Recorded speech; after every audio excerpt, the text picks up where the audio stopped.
Yeah, good morning, YouTube. It is a blistering 0 degrees. There is no temperature today. 0 degrees in the big city of Stitzer, Wisconsin. But it's nice and warm in the shop, that's for sure. So if you guys saw our last video, that was a blast. We had a good time. It was nice to get the whole crew together, have some fun. I was actually gonna dismantle this thing and kind of throw it away, but I called a buddy of mine. He's got half a dozen employees. He's just a couple miles from here, and I told him, I said, you might want to do this for your Christmas party. Skid loader, they'd basically do the same thing but with a skid loader and forks. Can't dismantle it yet, he might want it. How's this plow looking? Good. This is the plow I bought to replace that one we sold, that 7.6 that I sold. So this one is 8.6 and it came with wings, which is ideal setup. This is what we like. 8.6 with wings is a great setup. 9.6 with wings is nice too, but sometimes it can be just a little bit too big. So I think I got a pretty smoking deal on this plow. I think it was used like twice. This looks brand new to me.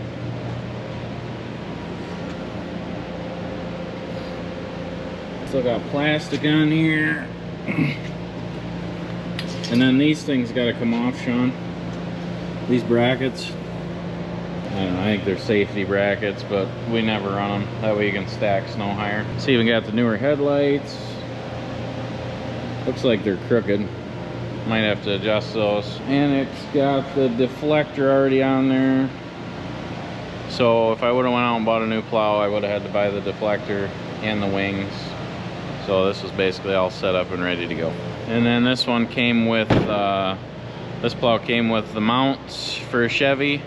Actually this year truck, and then it came with all the wiring and the controller. I'm not gonna say what I paid for it because I got a smoking deal on it. A new one, this setup with everything is probably 11,000 bucks. And it looks like this one is a 2022, so the first two numbers there tell you the year of the plow. And if you look at the cutting edges, you can tell the guy only used it a handful of times, so smoking deal. Sean came in half a day today. He's just gonna get that plow ready, do a few odd jobs. Nobody else is really working today. Good time of year to take off for the holidays and get stuff done with the family. We're hoping to get an ice storm tomorrow. The weatherman's calling for some ice, so fingers crossed. But today, I gotta change the oil in the old 2019 Duramax. Boss is gonna get his hands dirty.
Dirty today, folks.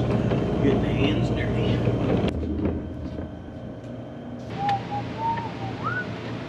Gonna get my hands dirty today. There's always somebody in the comments that's like, man, he just drives around all day, doesn't get dirty, he doesn't do anything.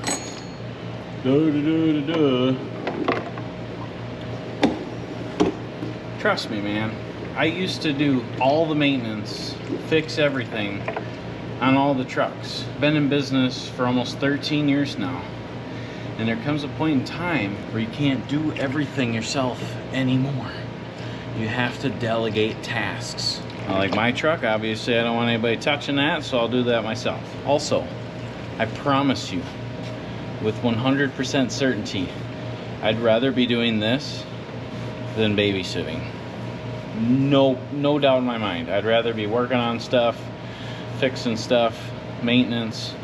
I love doing this stuff, but my job as the owner and the boss, I got to make sure everybody else has plenty of work to do and they know what they're doing and they're doing a good job. Caleb's rant is over. So we got the big old drain plug drop there.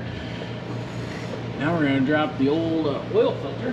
This truck has 181,000 miles on her, and I've changed the oil every 5,000 to 6,000 miles. Never had an issue, so you do the math with how many times I've changed this.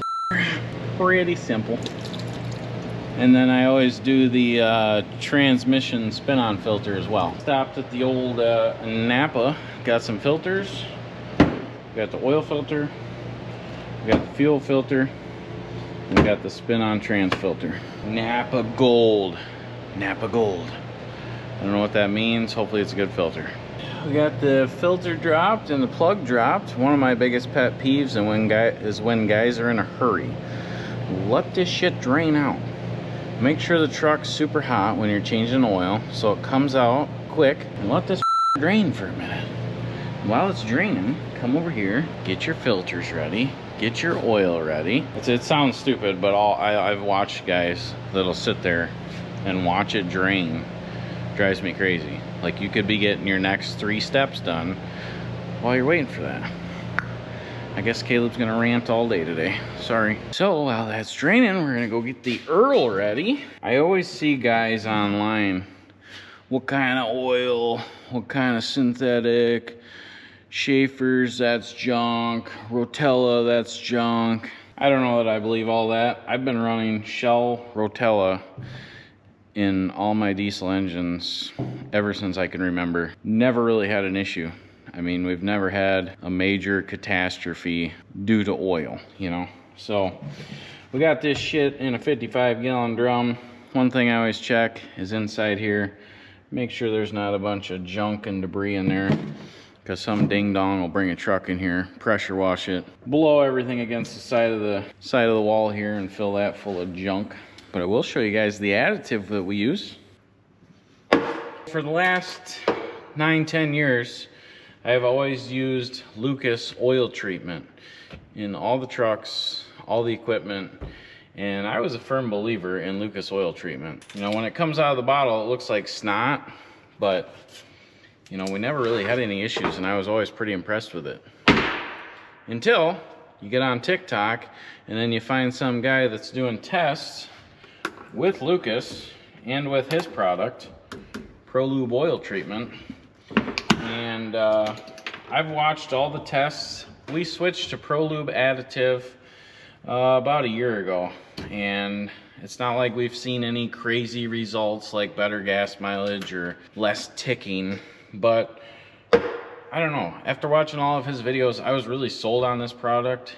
It is cheaper if you do the math. This is a little bit cheaper than Lucas. I know everybody's got their own preference, but this is what we've been using in everything. 1 ounce per quart. So if this truck takes 13 quarts of oil, we're gonna add 13 ounces of ProLube. I don't know, it always came in a plastic gallon jug. This last one, they sent it in a metal can. Not sure what's going on there, but get over on TikTok, check them out. We're not sponsored. I paid full price for this. Just from the tests that I've seen, I'm a firm believer. Got that secret sauce in there. The old snake oil. So while I was draining, got my filters ready, got my oil ready, got my funnel ready. We're ready to go. We're always thinking 2, 3, 10, 20 steps ahead. What's going on? This spin-on trans filter, I usually do every 2 oil changes. The fuel filter on this, a lot of guys will say do them every 2 oil changes as well. I've done it every oil change, just to be sure. Oh, I don't know why I'm explaining what I'm doing. This is not a DIY video. This is just Caleb fucking around on a Friday, getting his hands dirty, pretending like I'm still a mechanic. And trust me, there's a lot of years that I changed oil on the ground or with ramps, struggled my ass off for years. And then when I built this shop, I bought this beautiful hoist.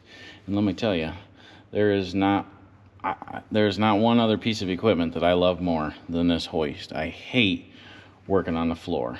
Having a hoist was a dream of mine for 20 years. Another pet peeve of Caleb's is I watch guys put on new oil filters, and they'll specifically go get brand new oil and they'll put it all around that seal and just sit there and go like this, like it's a big fucking deal. It's not. You put a little bit of oil on this seal so it doesn't spin off the filter when you're installing it. Pretty simple concept. You can certainly use waste oil, just something to lubricate the seal so it doesn't slip off when it's going on. Just absolutely drives me nuts when I see guys just go and get new oil and they'll sit there and they don't understand what they're doing. Not only that, half the time there's still a little bit of oil residue up there. So it's not like that seal is gonna slide off there. So we're gonna crank her down super tight and then give her one more super duper squeeze and call her good. And then if you really want to go above and beyond, you're gonna wipe some of this oil down, at least 90% of it.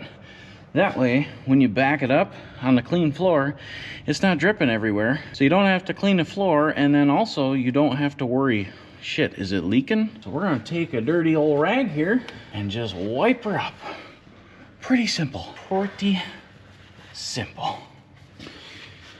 And trust me, I know there's guys that have been doing this their whole lives, much like myself, and they understand all this. But trust me, there are guys out there that just don't understand. They don't think ahead. And that's usually where Caleb's rants come from. All right, so we got that filter done. Now we're gonna do the transmission filter. We will see if I can manhandle this bitch off without a wrench. Oh man, I'm telling you, 10 years ago I could have. Now I'm just a weak bitch and I sit in the office all day. Ain't happening. Gotta have the right tool for the job.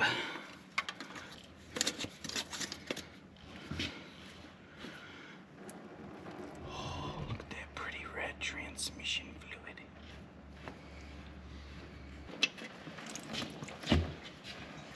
Yeah, Jacob going to get some salt today. Magnet.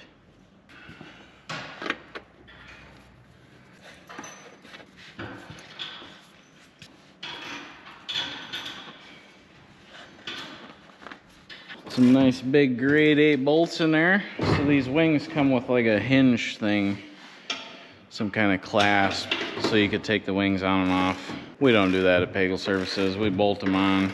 They never come off. I meant to ask you, did you get the old Hershey squirts there from the chip? Rip your asshole out, or? She was a little hot coming out. A little hot. We'll have to get an update from Tech, see how his bathroom break was after the old hot chip. What else could we do while the truck's up in the air getting the oil changed? Give it a little grease. Give it a little love.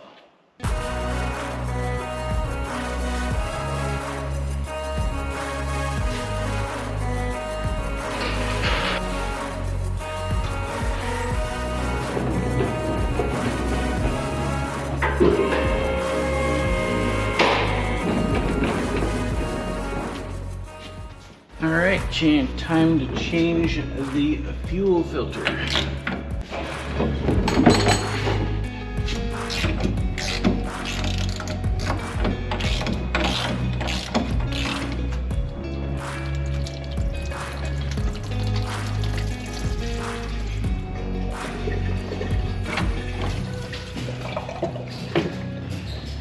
Drinky Winky, the boss got dirty.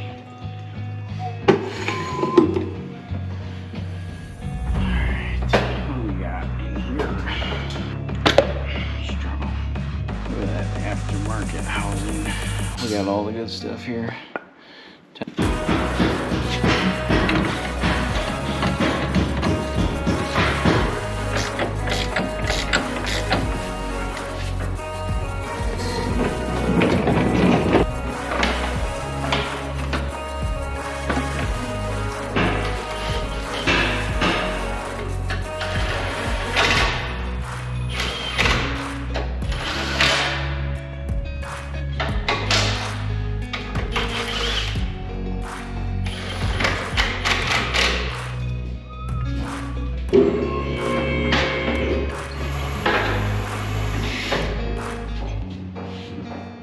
All right, we got her all lubed up, greased up. And for those of you guys that don't grease your shit, this truck has 180,000 miles.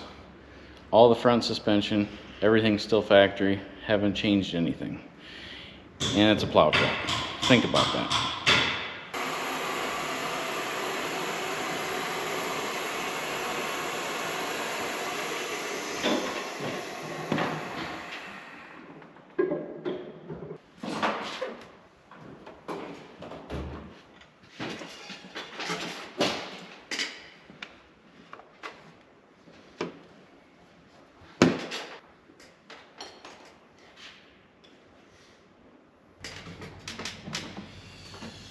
All right, we got the oil added to this hot rod. Now while it's right here and the oil's draining, settling in the oil pan, we're gonna check some other fluids, like the power steering. I said I'm not gonna do DIY videos, but this is really sounding like a DIY video. Side note, don't overfill your power steering. It creates a fucking nightmare. Check your brake fluid, the coolant's good. This truck's pretty straightforward. I keep a pretty close eye on it. I bought it brand new, so it means a lot to me. Buying a brand new truck didn't come easy. I didn't just have the money and go out and buy it. I financed it, and it took me 5 years to pay the fucking thing off, so I really don't like the location of the oil where it goes in, but whatever. So now we're gonna fire this pig up and then check the oil. She usually starts a little rough because I just changed the fuel filter. So the fuel filter, the whole system has to prime. So she might chatter a little bit.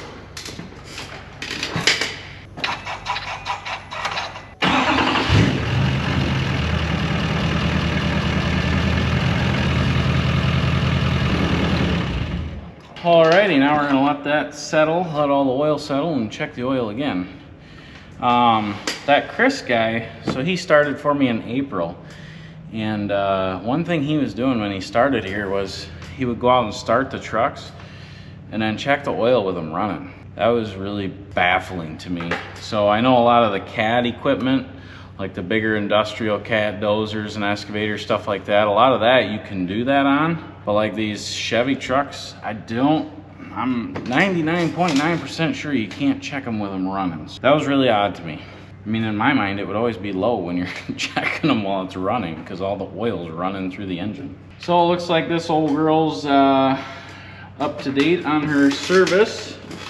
And she'll be ready to go another 5,000–6,000 miles. Absolutely love this truck.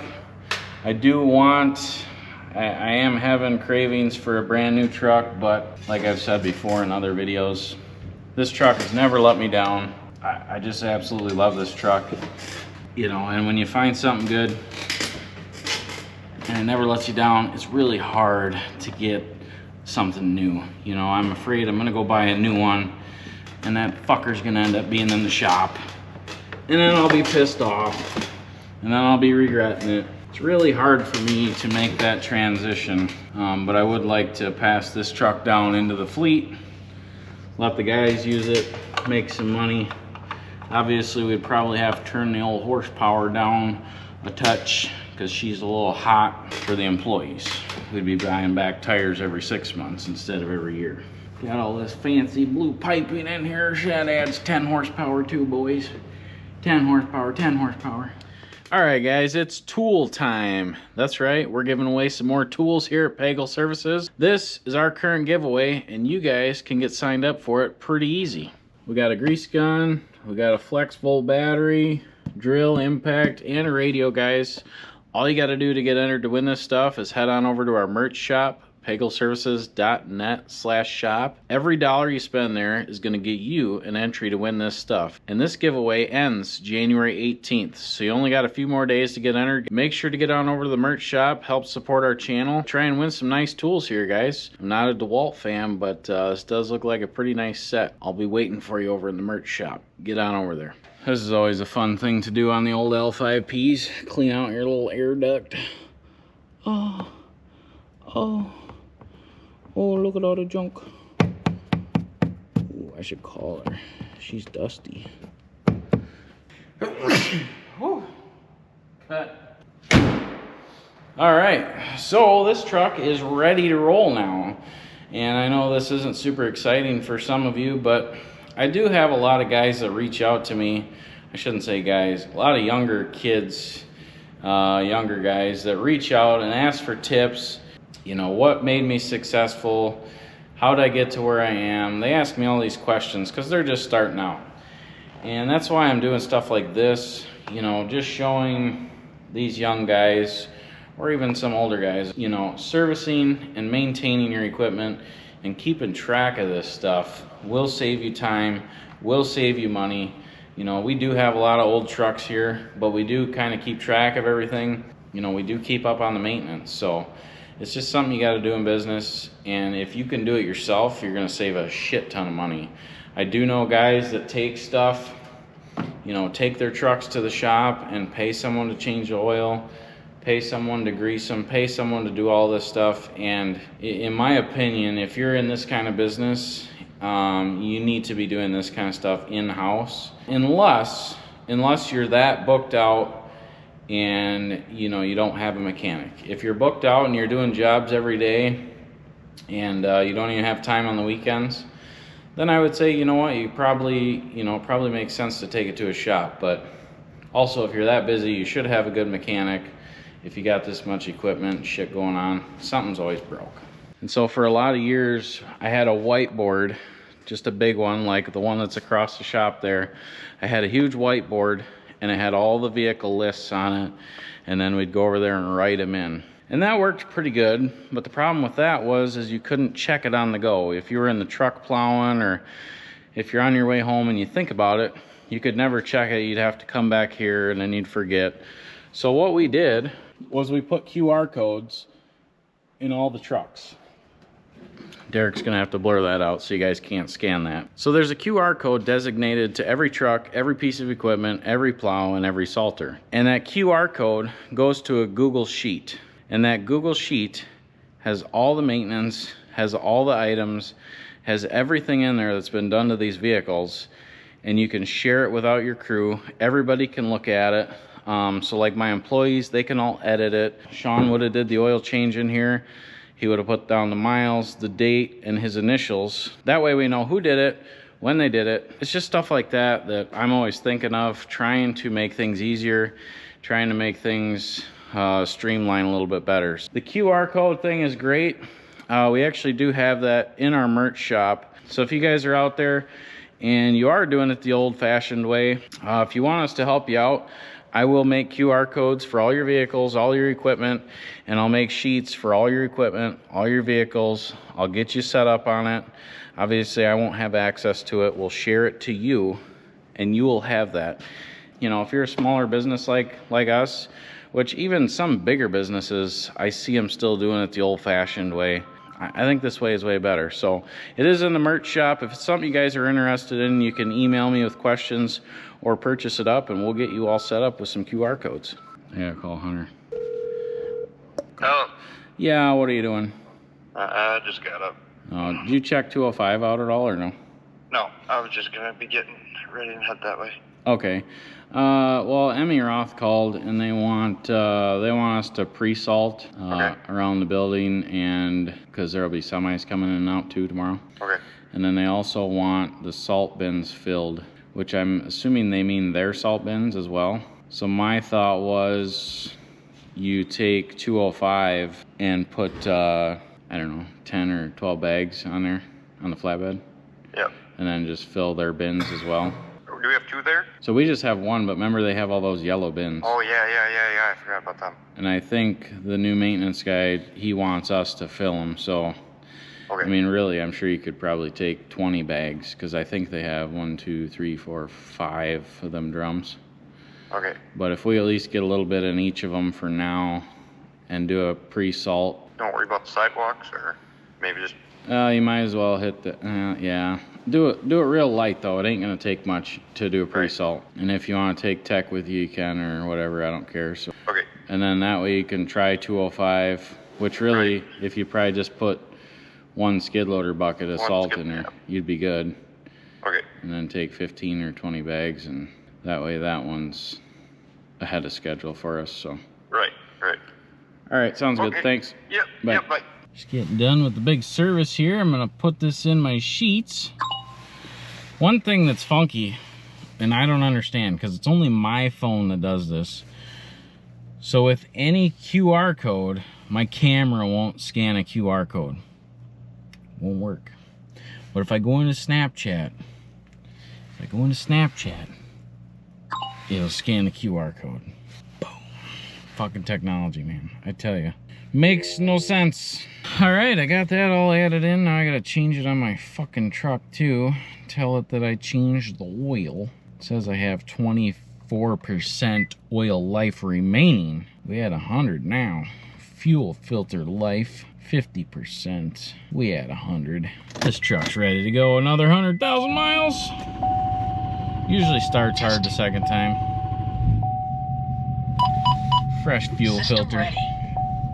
Check engine lights on. We're good to go. Really struggling to decide on new tires. The Goodyear Wranglers, I mean, they're like 1,800 bucks installed.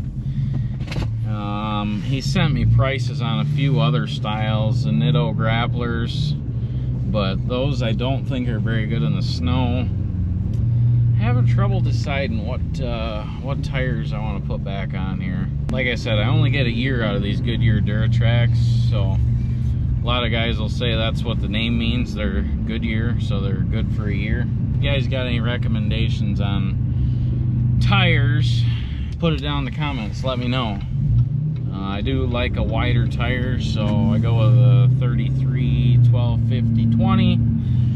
And I like a little bit of aggressive look, but not a mud tire.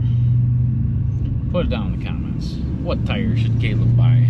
So Hunter's gonna come in and go do a little pre-salting. We got a few customers that are, they get a little antsy when there's an ice storm coming, and they like stuff pre-salted and ready to go, which is fine. Well, we got no problem doing that. We're gonna charge them for it. And then Sean's got that plow all done, and he's getting the other salt trucks in the shop. Pretty easy day. It's Friday. Like I said, most of the guys aren't working. I do have to go and check on Derek as he's editing the videos. That also is becoming quite the hassle. Derek's not really finding the time to come record with me anymore. I mean, he's doing a lot more editing, it seems like, so at some point we're gonna have to hire another person to help with these videos. But we're just getting back to the office here. Justin had today off. It looks like we just got Derek and Sydney. So let's go see how their Friday is going. Oh, I sure hope that ice storm comes tonight. Gotta make some money. How's it going there, editing genius? Control Z, Control C, double click. He's got her under control, folks. Bringing the videos hot. AI's actually done all the work for me. AI is still doing it all. Derek just, when I walk in, he switches back to this, and then he's on Facebook the rest of the day. Yep. I asked Sean about that chip. Said it was a little spicy coming out, a little hot. You can't hold that in like that. Yeah. His exact words were, he said he was wishing he could have had some milk splashed on him. On the undercarriage. On the undercarriage during that moment. So I'll have to get an update from tech on the old milk splash. Let's see what Sydney's doing. What are we doing back here? Nothing much, just trying to figure this out. Got any orders going out today? No, I still have like, No? that's only half of them. Half of them? Uh-oh. Sydney didn't know she was going to be doing orders when I hired her. And quite frankly, I didn't know that either. She's been doing a good job with it, though. Anything else going on? No, Jess is coming in today. Oh, is she? Okay. I sent Hunter to go do that one in Platteville, so Okay. they'll be all taken care of. Ready to rock. Fun fact, Derek's going to be editing this video, and he's going to be like, what's an additive? That goes in your oil? What are you talking about? Plus, we're trying to get all the good camera angles. That's probably the biggest pain in the ass.